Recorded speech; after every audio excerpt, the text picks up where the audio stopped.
Assalamualaikum Sobat Jagat Tirakat. Kali ini saya berada di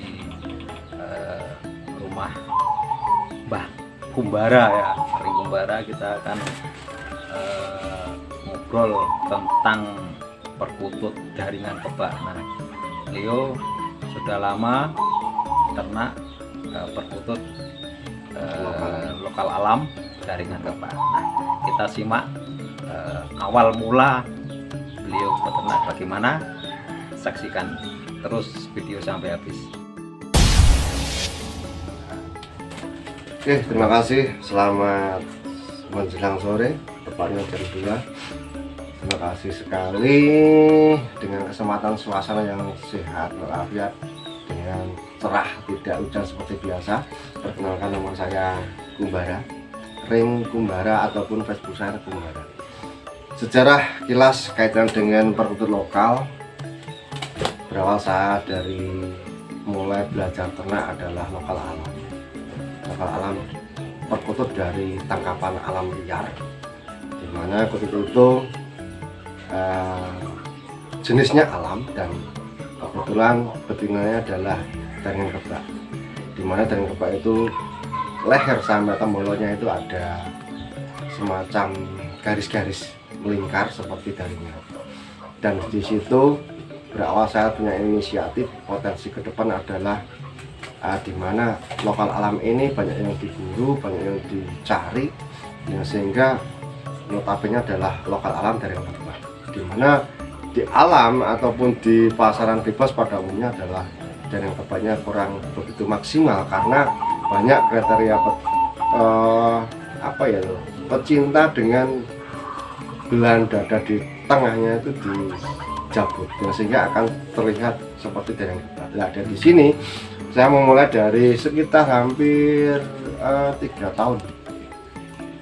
Awal mulanya adalah sepasang lokal alam, perkutut lokal alam yang betinanya adalah jaringan kebak, yang jantannya adalah kemben. Nah, di sini saya berawal dari 1,5 tahun untuk memulai belajar ternak. Kok nggak bisa jodoh, nggak bisa kawin ataupun bertelur, ya, sehingga saya mempelajari tingkah laku ataupun kebutuhan perkutut itu sendiri, dimana di dalam sakar atau kandang dia bisa nyaman, dia bisa beranak pinak, ya, sehingga saya pelajari segi dari sirkulasi udaranya, terus ketinggian dari tanahnya dalam ternak, terus istilahnya sinar matahari yang masuk, kebutuhan pakan, kerikil, ataupun kebutuhan untuk sarang sendiri. Saya belajar terhadap itu. Setelah itu saya pacu dengan beberapa vitamin, misalkan saya kasih perkutut itu, saya kasih semacam kacang hijau, sama saya kasih air sama terasi.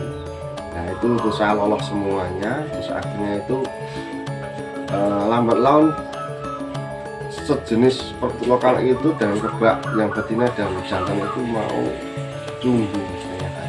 Nah, akhirnya lambat laun saya menyesuaikan sarangnya itu di atas, terus demikian rupa, yang sehingga produk pertama itu keluar dari kebak menyembeli, dan itu usia sekitar 6 bulan itu sudah mewujudkan, menampakkan jaringannya yang sangat bagus.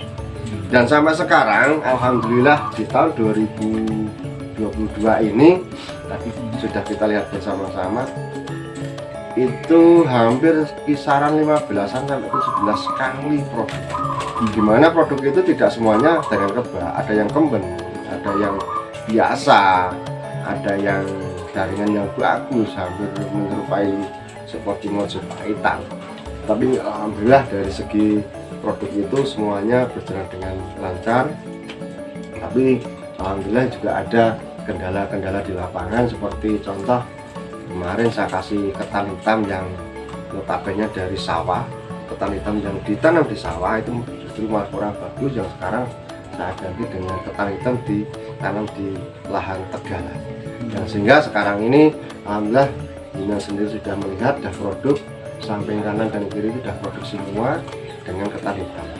Jadi untuk keselarasan lokal alam yang saya tangkarkan di sini, Dareng Kebak ini adalah pakannya pakai ketan hitam semua, airnya air biasa seperti biasa, terus panasnya nggak terlalu kena panas secara maksimal. Yang penting kuncinya adalah burung itu nyaman di kandangnya. Dan alhamdulillah sampai sekarang burung-burung saya itu sudah ada di tempat teman-teman, bisa apa ya istilahnya itu, tertarik, orang yang tertarik dengan mahal yang cukup lumayan dengan usia-usia sekitar 4-5 bulan itu di atas 1 juta lebih sampai sekarang. Karena saya mempertahankan produk, mempertahankan kualitas, bukan hanya istilahnya memperbanyak produksi, tapi sedikit dari hasil ini kualitas yang saya harapkan adalah bagus, Dareng Kebak, dan terahnya adalah lokal alam. Notabene di sini adalah tetap ke arah lokal ternak karena diternakkan, tapi semuanya itu kesenangan pribadi masing-masing yang katanya dengan suara, tingkah laku dan jenis suaranya bisa dikatakan dengan serbu ataupun sewantaian, ngulik-ngulik ataupun suara yang gede. Nah di sini saya sudah menangkarkan beberapa 2 ekor induk dan lainnya adalah 3 pasang anakan yang terahnya adalah crossing, dimana anak-anak ini saya tangkarkan lagi sama Dareng Kebak yang crossing. Jadi saya membuat suara Dareng Kebak yang merdu, yang empuk, yang berirama dengan baik, tidak hanya sekilas dengan khas lokalnya aja gitu aja. Baik.